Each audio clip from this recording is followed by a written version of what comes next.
Hey nerds, welcome back to Read by a Redhead. If you're new here, I'm Martha, the Redhead, and today I am bringing you my WIMP'S guide to spooky season. Now, the idea for this video came out of the fact that I love Halloween. I love autumn in general, it's my birthday season, so I'm a little bit biased, but I have always loved Halloween ever since I was a really small kid, mostly the excuse to get in fancy dress, I'm not gonna lie. But aside from my love of Halloween, I hate horror. And it's not that I don't like the idea of it, it's not that I don't think it's well done or it's clever, it's because I'm a wimp. A bona fide, will sit and cry wimp. But even though I am a giant wimp, I actually have a lot of books that I associate with Halloween that give me those creepy feelings without stopping me going to sleep. I thought there must be other people like me out there, so I would do a video for us, for the wimps, who still love Halloween anyway. So the first book on this list is Other Words for Smoke by Sarah Maria Griffin. Other Words for Smoke is one of my all-time favourite books. It basically follows this house, and in the house there are a family of witches, and the house isn't a normal house. And by this I mean the book opens with a scene with one of the main characters feeding the wall bones. Genuine bones. But seriously, this book gives you all of the creepy vibes.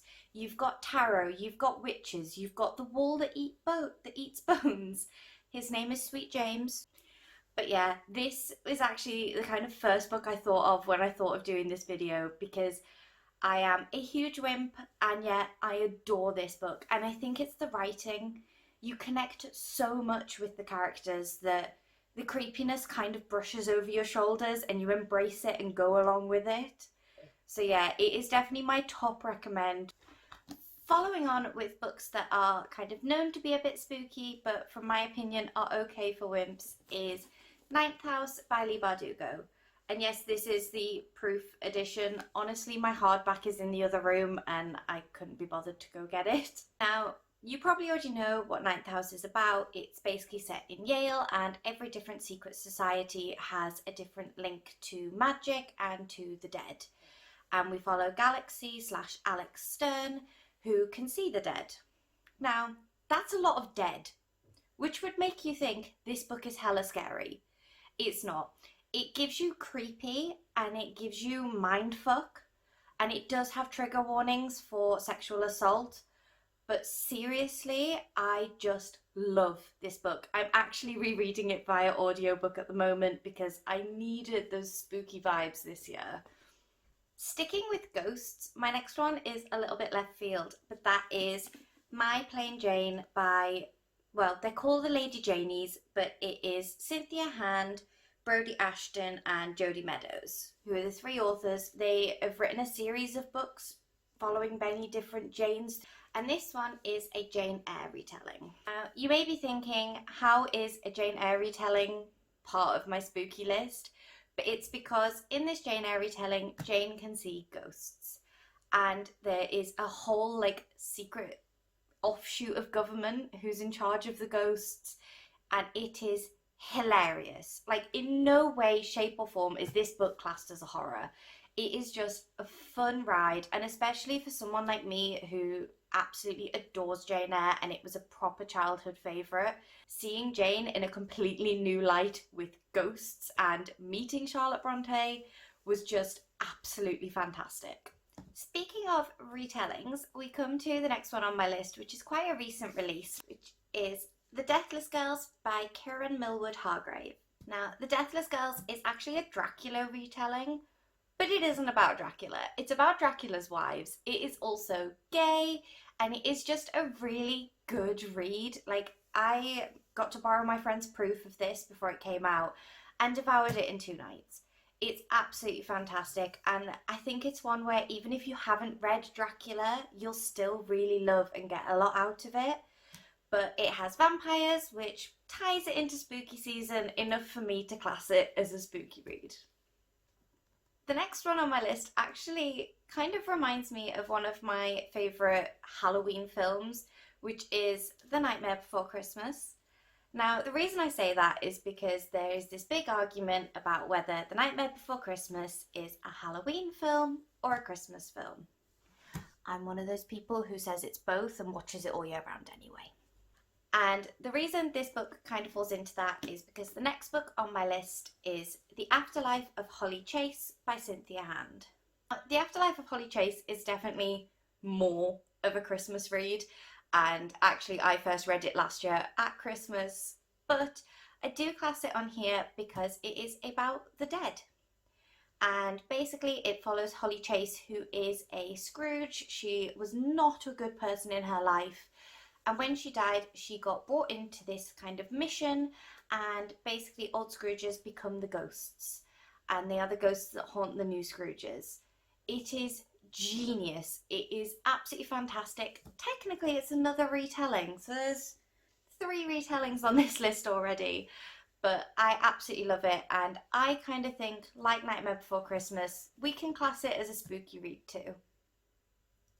The next one on my list is probably the least spooky, but it ties in with the idea of the dead and death, and that is People Kill People. Now, if you've read or heard of this book, you're probably thinking, Martha, are you that bad that you're putting random books on your spooky list? No. The reason this book is on here is because one of the narrators is death itself. Now, People Kill People is about a shooting, and it follows many different people in this small town who all have a different connection to guns. And it is also all told in verse, and it was one of the first novels that got me into novels told in verse. But the thing with this book that has stuck with me from start to finish is the narration from death. And at first you kind of take a bit to realise that is who is narrating it to you, but it is genius, and that's kind of why I'd put it on the spooky list, because you are getting Death's perspective on this, and you have Death talking quite brutally, like, you're going to come to me soon if you keep doing that. And I truly believe that I am totally justified in putting it on this list. I have one more standalone before I jump into a couple of spooky but wimpy spooky series.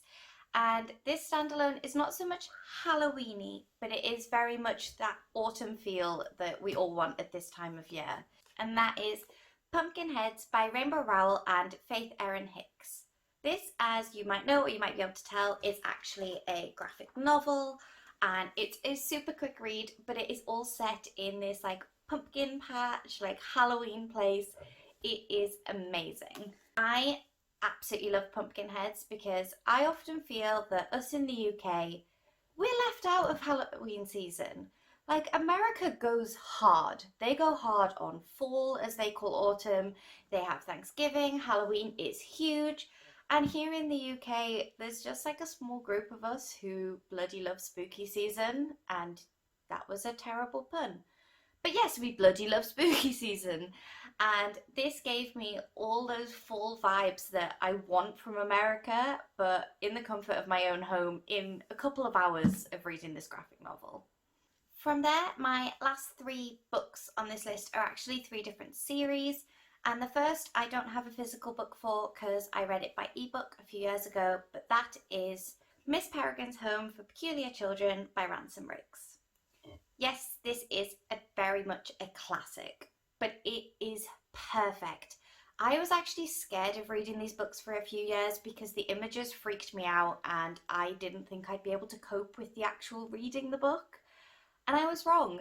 It's fantastic, and I think especially because you have a kid's perspective, it makes jumping into this creepy horror-based world a lot easier and more accessible. I genuinely read it at night, slept no bother. Yes, some of those images have stuck in my brain, but never to the point of genuinely stopping me enjoying the reading in the way that darker horror has done in the past. So we're down to my final 2, and my penultimate recommendation is The Discovery of Witches Trilogy by Deborah Harkness. I adore this trilogy.